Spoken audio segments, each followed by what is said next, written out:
thank you, Terry. Kiwaliwan, Wagway Damakaki, and the police, Darren, Ranco, Willis, Duzaway, but Scary. My name is Darren Ranco, and I wish I could be joining you all there. I was originally planning to come, and family things kept me landed here in what is now Maine. I'm joining you from a place we call Neheme Benage, which is translates as Turkey Hill, and I am in my own territory, Penobscot Nation territory, in a place now called Dedham, Maine.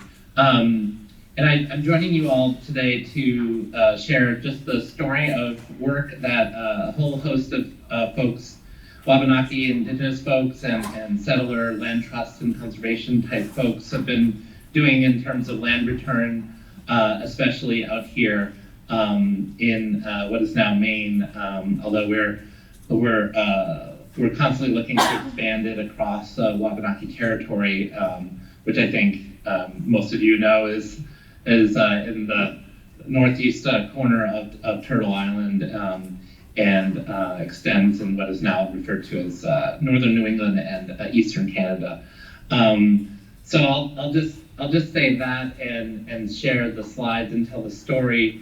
I will say, like, I'm hoping that there can be still some dialogue around things. But I really want to share this story and engage you all in this work because I think we've been able to really accomplish some really interesting things in the last 6 or 7 years related to that. So I'm going to share my screen and hopefully things will look okay there. I'll show her.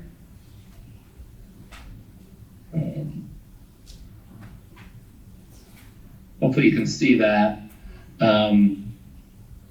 This is my PowerPoint slide, and yeah, hopefully, I don't know if you can see all of it, but I'll try to work through what we've been doing. This is just the title slide for all of you. And in addition to being a University of Maine professor in anthropology and chair of Native American programs here at the University of Maine, I'm also what we call Three Sisters support staff for the Wabanaki Commission on Land and Stewardship, and I'll talk a little bit more about what that entity is. It's formed by our tribal nations out here.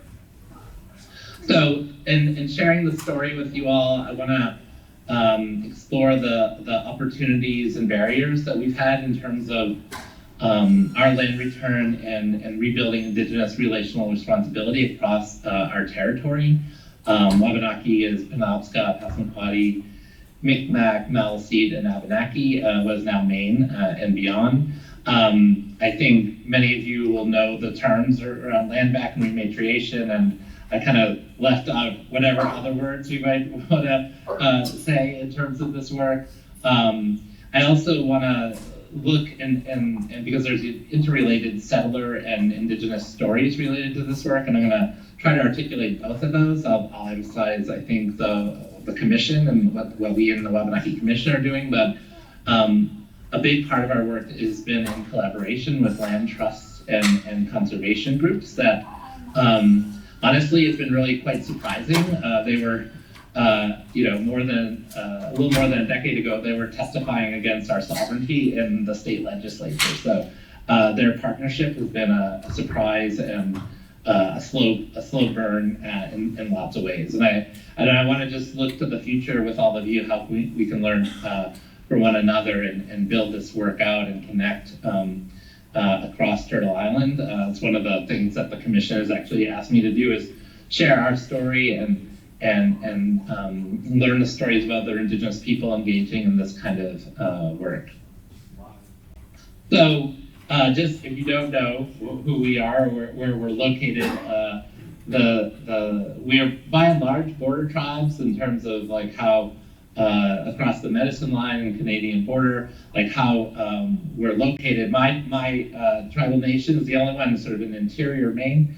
You can see that in the blue there. And then you have two Passamaquoddy tribal communities. They have separate governments that come together as a single tribal nation at Zubayik, east in Pleasant Point, and Madaknaguk, referred to as Indian Township. And then we have the Holton Band of Palisades Indians near Holton.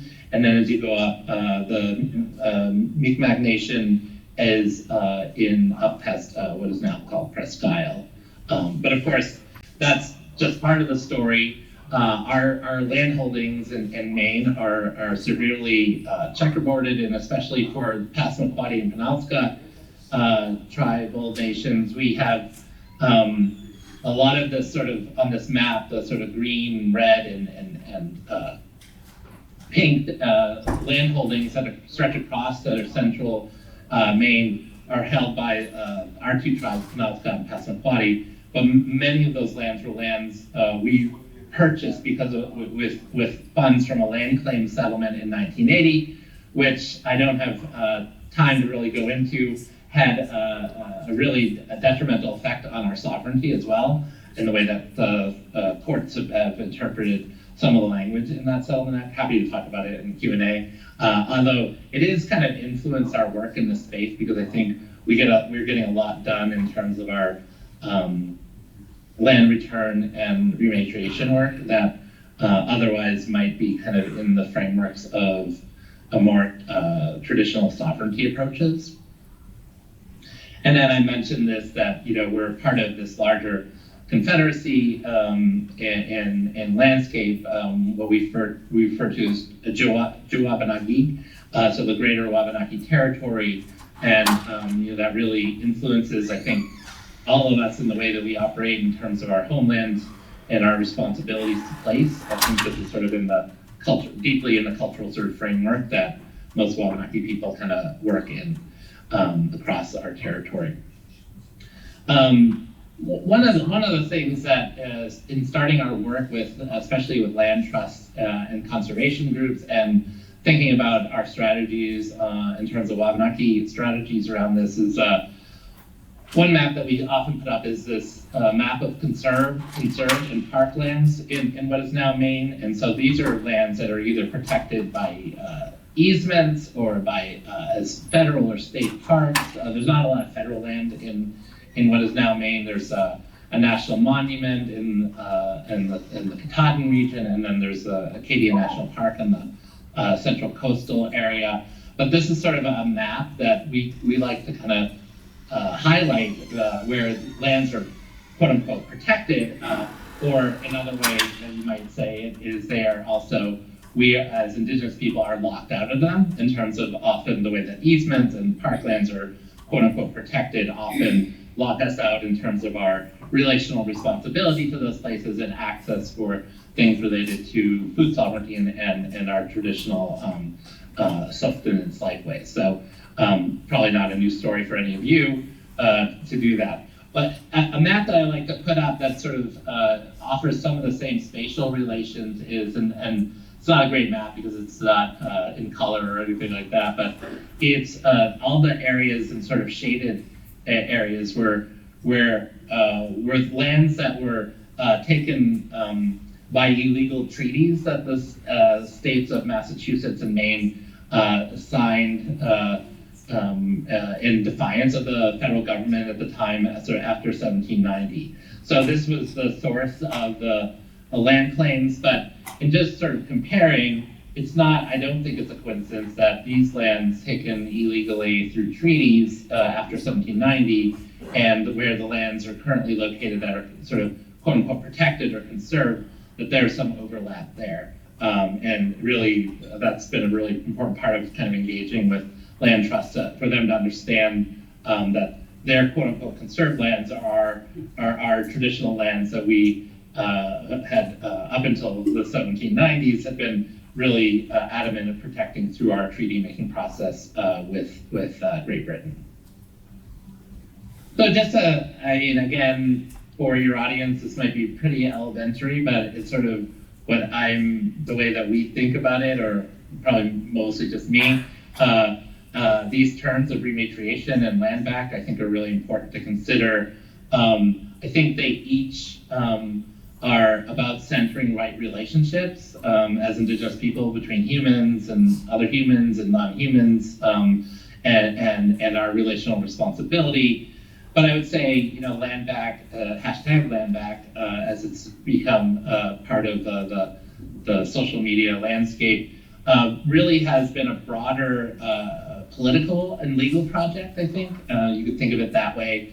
Emphasizes the return of everything stolen from us as Indigenous peoples through colonization, land, language, ceremony, medicine, kinship, etc.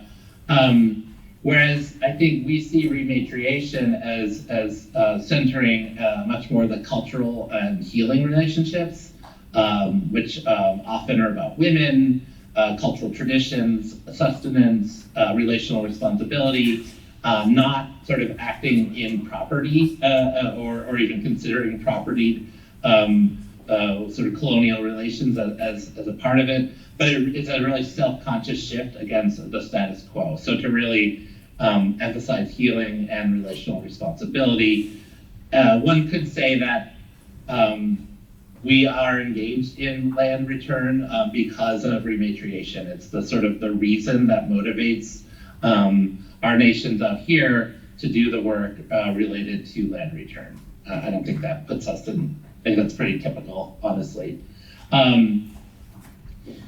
My good friend and Penobscot author and thinker, Sherry Mitchell, talks about the ways in which rematriation is purposely a step forward in decolonizing and healing set of relations, centering Wabanaki women as the center of our communities, really leading Wabanaki women leading the work to recover our traditional ways of knowing and being through language, renewal of kinship networks, land-based teachings, and the relationships that exist between all systems within creation. Sherry really highlights the fact that women are leaders in decolonizing our stories, our pathways for food sovereignty, and protecting our lands and waters. So much of this is centered upon those relational responsibilities in kin relations that really center our women. So please excuse, as a Wabanaki man, just sort of how I'm sort of telling this story, and just in concert with so many others, especially our Wabanaki women. So as we engage in this kind of work and a lot of the different projects that we do, and really for us, of course, we're centering Indigenous knowledge and science, but also what I refer to as Wabanaki diplomacy. So for us, centering Indigenous knowledge, or sometimes referred to as Indigenous science, obviously is centering Indigenous people as knowledge holders with our responsibility to place an ethical, moral set of interrelationships and caretaking responsibilities, that knowing a thing and being responsible for it in our sort of cultural worldviews is intimately tied together. And then the other piece of this has to do with our collective decision making and sort of how we speak out in search to work together, both across other, within and across our different tribal nations, but also with settler partners, is to center our diplomacy, which really is about it's in our Wampum Belt traditions, and it has protocols related to how everyone can and should participate, with values related to reciprocity, generosity, and emphasizing a process to build relations and make decisions collectively and in the circle. So we really mobilize that in engaging this work. So one of the stories, and part of this is because I could start the story in so many places. One thing I wanted to point out is that there is out there, and I think many of you are probably aware of this, shifting land trust or conservation groups' understanding of Indigenous peoples and conservation. I locate some of that discussion starting back in this in 2008 with this World Bank report called The Role of Indigenous Peoples in Biodiversity Conservation. And that is, the famous World Bank report where they first start to mobilize other people had sort of started to talk a little bit about it before 2008, but this is really where people get those statistics about indigenous people, being 4% of the world's population,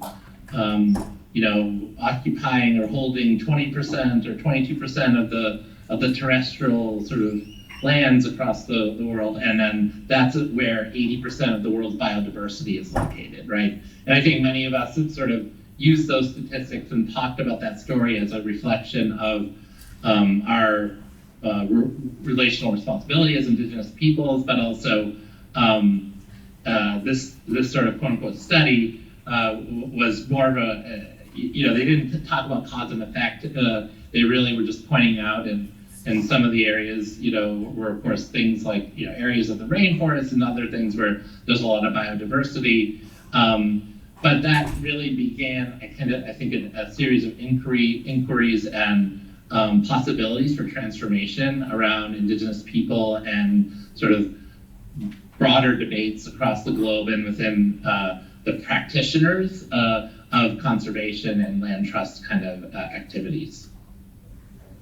So here's just again that 2008 report and the quote about that traditional indigenous territories and the land surface and 8% biodiversity. There's been other ongoing debates, and I'm not going to go into all of them.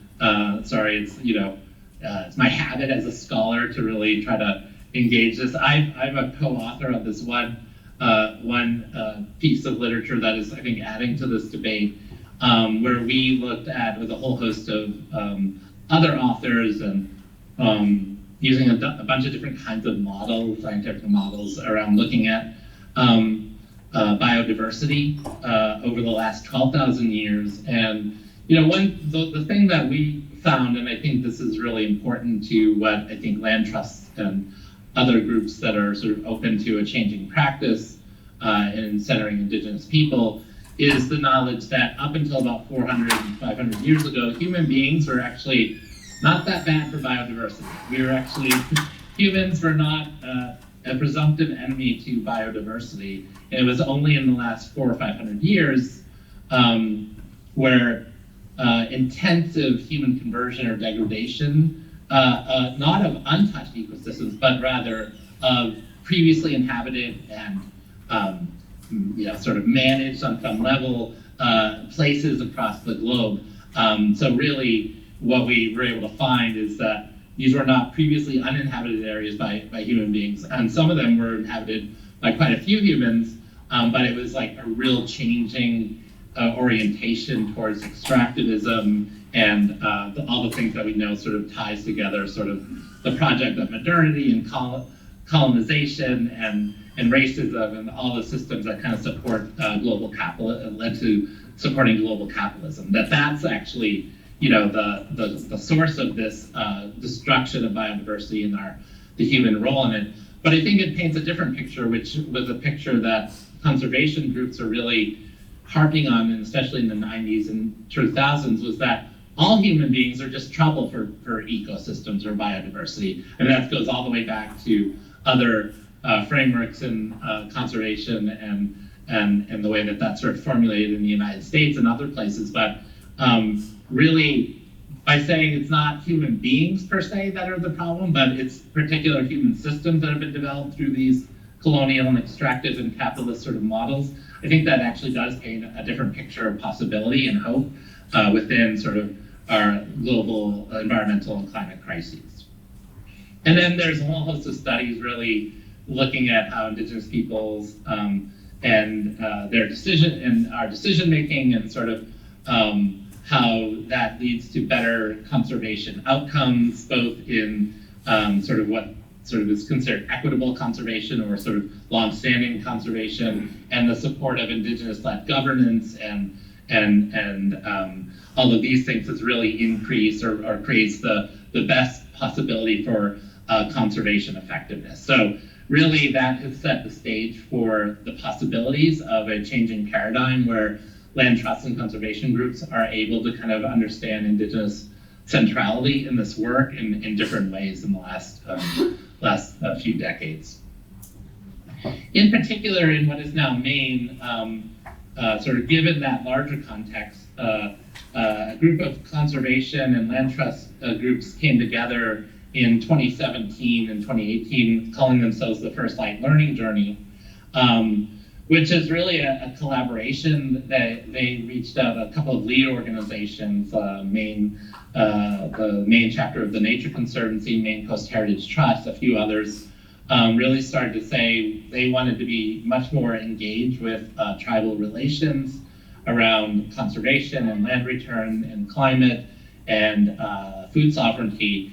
And that began a really vibrant discussion that they committed to in ways that has really honestly surprised me. They keep coming back, we keep coming back to this table that we form, and they set as their goal to restoring Wabanaki true prosperity, to expand our stewardship of land through direct collaborations, as well as by acquiring, sharing, and co-managing, repatriating land currently owned by conservation organizations. And please look at First Light along with Wabanaki Commission. We actually share an interrelated website called onlandreturn.org. I urge you to look at that. Again, you see some of the First Light delegation, they form an infrastructure creating a responsibility and amongst different organizations. In terms of, there are about 85 land trust and conservation groups in what is now Maine, and 65 of those have participated in some form of First Light learning journey, activities, programs, often about sort of, they learn both about the kind of legacies of the colonial legacies of land trusts and conservation groups, and then sort of getting a model, different model of collaboration related to engaging with Indigenous people in the 21st century. One really vibrant vision that they share, and they talk about it in these three sort of frameworks, where they relearn sort of the history and practice of conservation. They recenter Indigenous people and see Indigenous people as bringing forth the most sort of community-tested practices related to land practice, and then return, meaning some sort of return of land, money, sort of how to enact change. So it's learning, it's recentering, it's returning. And I will say I haven't seen this exact kind of vision in other land trust partners with Indigenous people across Turtle Island yet, but they've committed to returning land without cost, without restriction, and with a fund to help care for it. That's their framework of action related to land return, which is quite amazing. And I'm happy to do more Q&A, but I think land trusts and conservation groups, think of their work really centered around conservation easements, and they have learned that those have been really detrimental to Indigenous relational responsibilities that we're working for as well. I'll talk more about that in a little bit. Somewhat in response to this land trust and conservation community forming an entity, we started to talk amongst the different tribal nations out here about how do we form some sort of framework for them to engage with and to not overwhelm our very small tribal communities with requests. I mean, if anyone's done any work in the Indigenous nonprofit or tribal partnership space, you realize that settlers can often be really time consuming in terms of the kinds of things that they're going to ask you for. So we really wanted to synergize that work where we could take on a whole host of different and new partners and express sort of how our direction is, how we wanted as the tribal nations out here, how we wanted that work to go. So we formed the Wabanaki Commission on Land and Stewardship. And we did that and so each of the 5 tribal governments appointed 2 representatives to the commission. So it's a reflection of our tribal governments, which has pluses and minuses, and we can talk a little bit about that. The land return work has really focused on land return to the tribal nations, and with the eventual idea of putting land in trust and protecting it and taking it out of the kind of systems of property exchange. But I think that idea really reflecting and being able to mobilize our confederacy traditions to a collective decision-making became really important early on. So that idea that chief and councils were represented through these 2 representatives from each of the tribal governments also showed just sort of the seriousness and kind of what kind of impression the land trusts were starting to make, where possibilities for really important land return projects became quite clear early on when the commission wasn't seated, and this is COVID impacted for sure. We didn't get our full representatives until January of 2021, which actually was kind of a miracle that we got it even then, because as we, the first several months of COVID, had our tribal governments especially responding to lots of different other kinds of urgent needs and not taking up a new commission to do something about land. So this has been really responded to by tribal leadership in really amazing ways out here. The commission, like all of our things, because we're doing it in sort of cross-nation and using sort of confederacy types of protocols, which really emphasize process and protocol, our work is pretty deliberative and consensus-oriented, but it produces really great things that feel very sustainable into future generations. And this is the mission statement that we came up with in the first year, which is the commission is to improve the health and well-being of Wabanaki people through a sustained effort to expand our access, management, and ownership of lands to practice our land-based cultures across our homelands in what is now the state of Maine. Again, we're thinking about other ways to expand that across our whole territory. Supporting this mission by acquiring land, sharing and co-managing land that is currently owned by land trust and conservation organizations. In practice, actually, what has been most significant is working with land trusts, and I'll talk more about this later, working with land trusts and conservation groups to purchase lands that are become available, large tracts of lands that become available on the real estate market, and putting those, working with a land trust partner who will often do the first offer of a purchase with an agreement with a particular nation to return that land once the land has been paid for through fundraising that the land trust will sort of organize and coordinate obviously with our help. To support this collaborative work, of course, we seek to create through partnership and education a stronger conservation movement that includes and reflects Wabanaki expertise and perspectives. So the results so far, and we have a number of projects that are ongoing. 1,500 acres have been returned. We have more than 40,000 acres in process. I will say that we expect to have a big chunk of the projects closed in the next 6 months. So that would be more than roughly close to 10,000 acres of land returned by the end of the year. And then there's a very large project that will extend into next year that involves my tribe, and I'll talk more about it later. But we've also been able to gain access in terms of harvest and gathering and sustenance work across thousands of acres of other kind of conservation and land trust lands, and that's through a variety of permits and agreements, cultural use and other kinds of agreements that other indigenous groups, the indigenous land trusts have really developed in the last decade or more.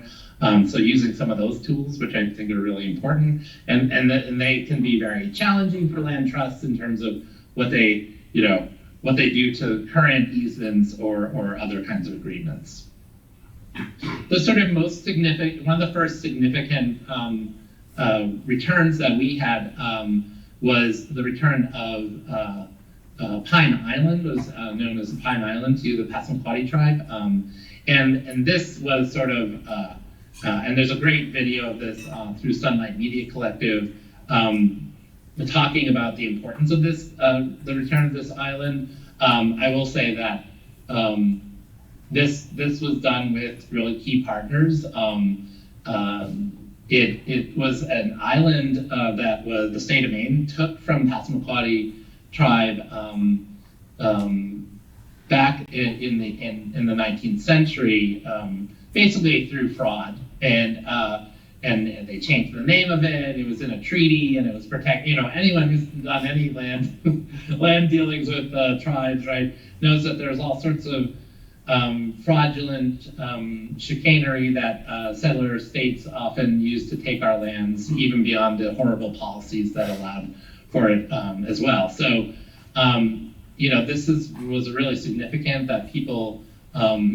It's a ceremonial space. It had this sort of really troubling history of taking by the state, and the return has been really important to Passamaquoddy tribe, and in terms of cultural and access pieces. And this was done, and we've run into this a couple of times, and happy to sort of answer questions about it, is sometimes when land deals, when the seller of particular lands finds out that a tribe will eventually get it, that actually can create some real heartburn for them. So I guess racism and sort of that anti-tribal sentiment is alive and well here in Maine and elsewhere.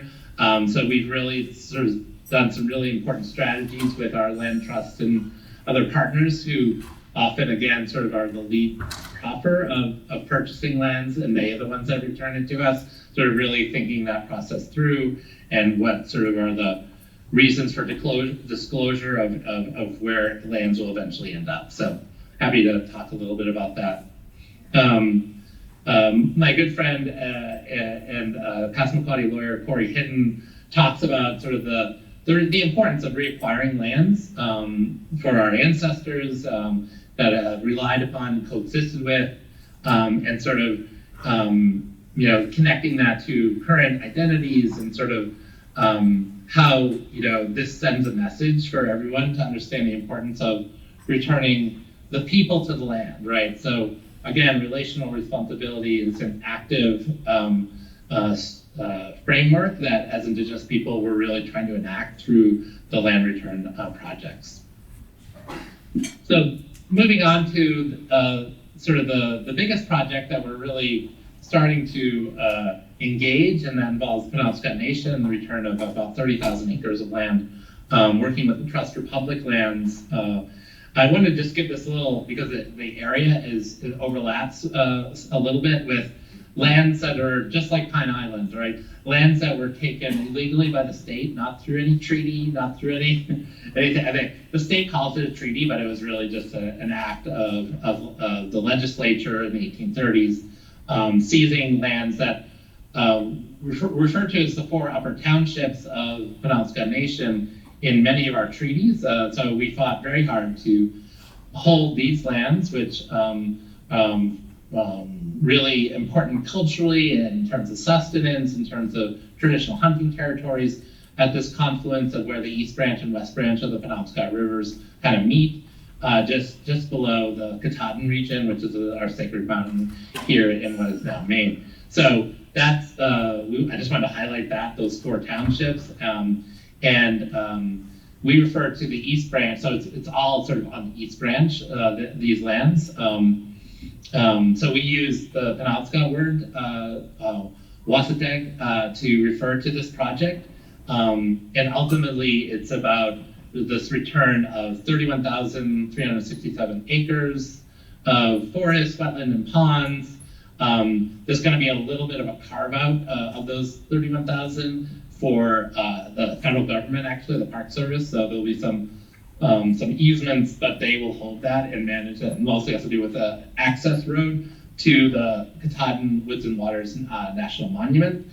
So that wasn't anything that the nation wanted to be a part of, managing that kind of access. And And then really it's just such a, an amazing set of lands that were, haven't been horribly destroyed recently by over timber, bad timber management or pollution or any of these things. It really is quite an amazing area, and we're already really developing plans for greater access and how important that'll be, especially to some of the family hunting territories that we've been locked out of for the last, since the 1830s in particular.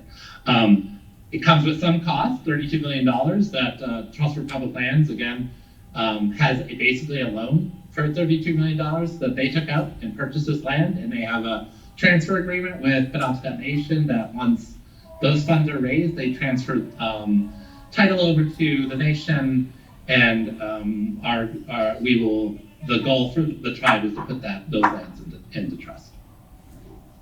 So again, you can kind of see as a map, and I don't know how much you can actually see this, but it actually connects current tribal land holdings to the national monument, which Penobscot Nation has been a really critical partner with, and already sort of planning around co-management, access, and cultural use agreements within the context of the Park Service. So those are ongoing. So it basically connects our current lands to a national monument that we will have pretty good access and harvesting and different kinds of agreements for cultural uses already. So that will be a really important part of this as well. I just wanted to give you like a little bit of the scope of the commission, and this is actually, I think now probably 2 months old. Like I think we're up to 25 or 26 total projects where, and we've been really tracking these. I think because so much of this work is about working with land trusts and conservation partners and sort of responding to sort of in the biggest sort of projects and the most important ones seem to have been mostly done by sort of identifying lands that are up for sale, working with a land trust partner or some other partner, and having them buy it with an agreement to return to one of our nations here.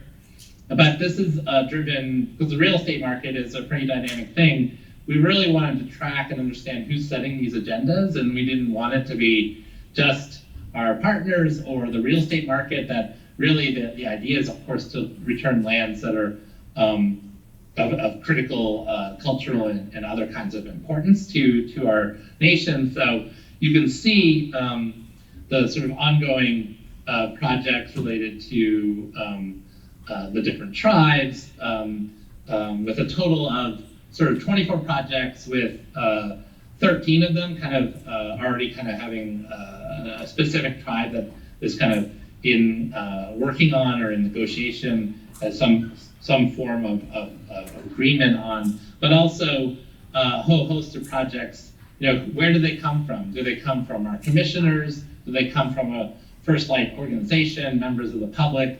And sort of really looking at these return parcels. You can see, I think we have, this is still a pretty good number, but I think we actually have another one with Penobscot Nation now as that too. So I think we can really try to track these, and the dynamic that of us setting the agenda with these partners who often, and the real estate market, can be a really difficult kind of dynamic, which I'll talk a little bit more about too. You can see where these projects are located, and we're really committed, in case you didn't understand that from the first couple of slides, that the two tribes in the north that have mostly their tribes or their nations are located across the Medicine Line into Canada. They have very small land bases compared to Passamaquoddy and Penobscot. So Micmac and Maliseet have hundreds of acres or 1,000 acres or so, whereas Penobscot and Passamaquoddy, we each have over 100,000, probably because of the way the Settlement Act worked in 1980. But we're really concerned around that inequity. So we're really trying to focus in near locations to have greater access around the tribes. We refer to those the northern tribes sometimes. Really looking at sort of how to build up their land base for their relational responsibility, especially for food sovereignty and sustenance related issues. So it's been really important to the work. Another important part of this work is in terms of fundraising and making it really work for and reflect our values within the nations, the Wabanaki nations out here, is First Light coming up with this idea that they wanted to do a kind of solidarity deposit, just funding, and this goes to their vision statement, right? Just to return lands unencumbered with a fund to support, relational responsibility programs, possibly restoration, other kinds of projects for our communities, our indigenous communities. And so they raised with their partners, and it was on them. I mean, we spoke to this a lot, but they raised a little over $1.5 million to kind of form the solidarity deposit. And then we really, so that was across 30 organizations, 7 foundations, and all the rest. We really took quite seriously sort of what to do with this fund. And we, again, sort of using our diplomacy really in the context of the commission, came up with an idea to really engage community members as to how to think about what to do with this $1.5 million. So while they were entrusting the commission and with this large amount of resources, we took very seriously that we did 30 really intensive interviews across the tribal communities out here to ask people really what is it that you want done with this funding related to land return, and really it's to help support the programs of recently returned land. So in Passamaquoddy, we came up with the term "Let's Take Good Care of What Is Returned" fund, and I think that reflects the values that we heard in those 30 interviews, and really engaging in community desires and not making this just some tribal NGO working outside of community responsibility, but really being very focused on sort of the community desires. This led to a pretty long report that we refer to as the fund recommendations. And in terms of, in addition to sort of a collaborative grant-making approach that is really community-centered, we came up with these funding priority projects, which probably make a lot of sense to many of you, that these projects will help support youth involvement around our land and culture, bringing elders and youth together, building long-term responses around cultural healing and our connections to land. One thing is that became kind of a little bit surprised was that people were really focused on connecting places to each other, places to people, and support of Wabanaki access, like portages or trails or roads. Like access is a really important part of this work, and often a huge challenge in recent returned lands as well. Help Wabanaki people who want to make their livelihoods through relationship with land, like guiding, canoeing, harvesting, hunting. Obviously incorporate our language education and our stewardship activities in communities and between communities, and connect and recognizing the importance of our spiritual relations with one another, places connected to our ancestors and their activities, and our non-human relations. So what can I do? Again, we have this really good website that really reflects that, one of the things that has been really interesting to see is how these organizations, our settler partners in this work, how they have wanted to form their little group and then get out of the way, kind of sort of what they kept saying.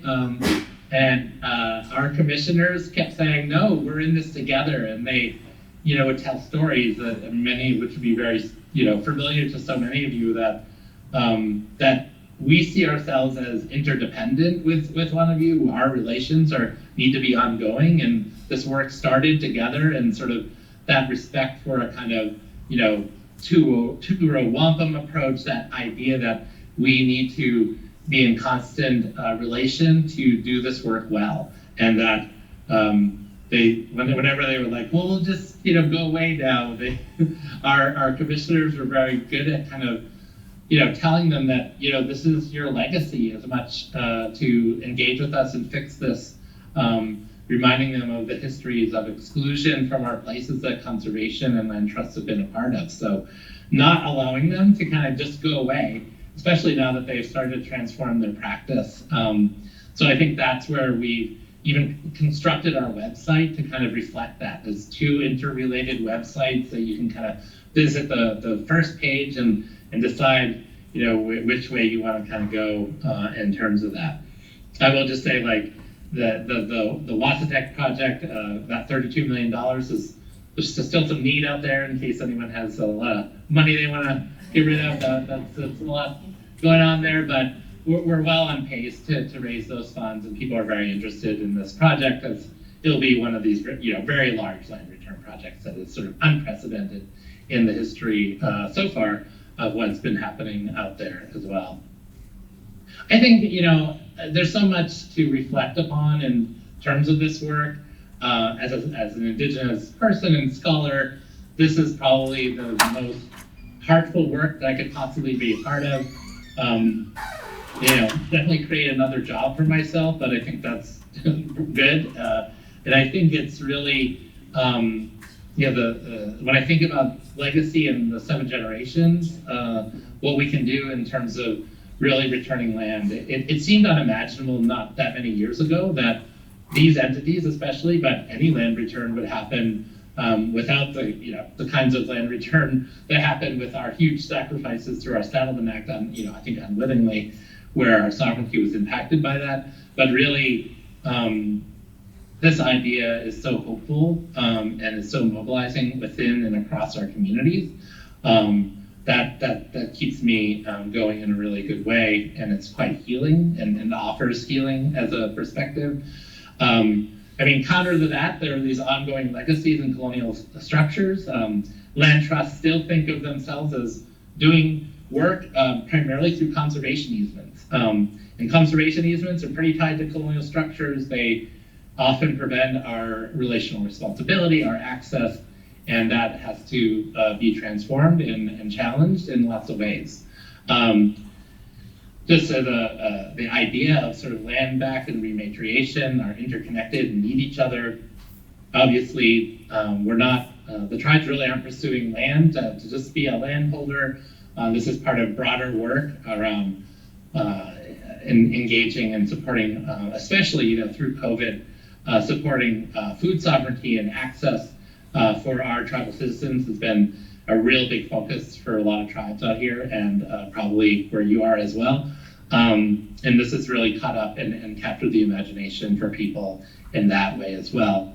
I will say, in terms of sharing the story, one thing, I think we shared this sort of desire with a lot of Indigenous people across Turtle Island, that we need, the land needs us back, and too, as much as we need it back. But how we've been able to develop these partnerships with previously hostile forces, it feels pretty special. I want to say, I'm not going to try to give them too much credit, but I think they've done some really hard work. But I think they've responded to some really important framing that it was only possible through the wisdom of our elders and sort of the work that they have continued to do for thousands of years in terms of our caretaking, but also our ability to articulate and work our diplomacy with potentially really hostile forces. So, I think that's who keeps showing up for whom is really a part of the genius of this work, and that we've been able to center sort of our diplomacy and try to work our timescales on Indigenous lands has been a really important part of this work. So I'll stop sharing there, and we can engage, if at all possible, some Q&A.